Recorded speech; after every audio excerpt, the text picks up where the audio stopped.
I wanted people to be able to recognize and to have a certain feeling for what they were watching.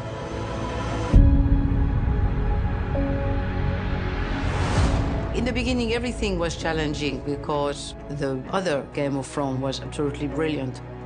They were the style guideline of the show.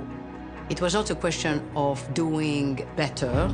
It was just doing something different and just saying, this is another show, I start from scratch, which came naturally and organically, because the minute that you have a new script, new actors, they all had new ideas helping me in the designs.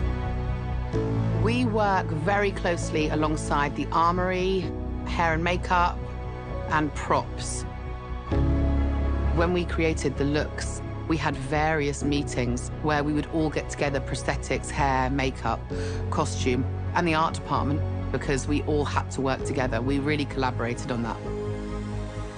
We have a team of 3 costume buyers and fabric buyers who have great connections, fabric suppliers all over the world, and those suppliers will bring us different options from different countries and different places, and quite often it's better for us to go direct to the supplier.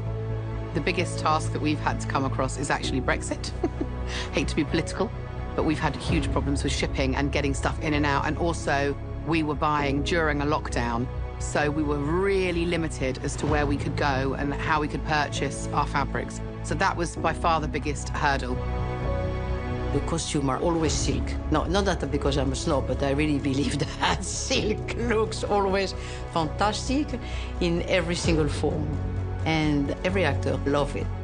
But for me, what was important is that they could move freely.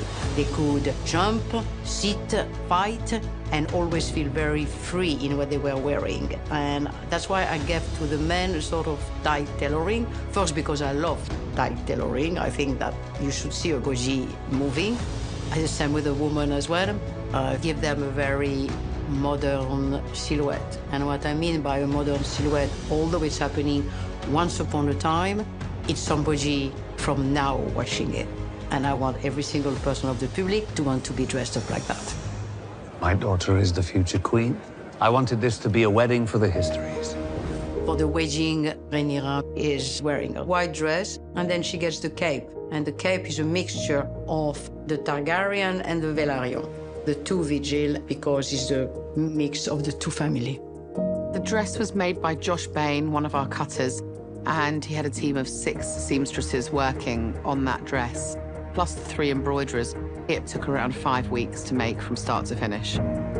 It was beautiful. Jenny's always going to make me look beautiful. I was very clever. I asked for no sleeves because it gets really hot in here. So I just had these beautiful chains as sleeves. And it's got obviously the dragon scales and little dragon memorabilia scattered all over it. The biggest challenge for Rhaenyra and Millie in the wedding dress was that we shot it over an 8-day period, and it's a bright white dress, and it was incredibly difficult for the standby team to keep it clean when she ends up covered in blood and covered in dirt. I was so scared I was going to spill something on that dress. Oh my God. We made 2 wedding dresses, one for Millie and one for her stunt double, and so we really had to shoot it in order. It was incredibly time-consuming with all the embroidery, so we didn't have time to make more than 2. And it was incredibly upsetting to see a dress trashed, unable to be saved. It felt very bold being the only one in white in a sea full of dark colors. It was very fun. I enjoyed designing it. It has been a year of sheer happiness and creation with an incredible team, and everybody was so lovely and wonderful to work with.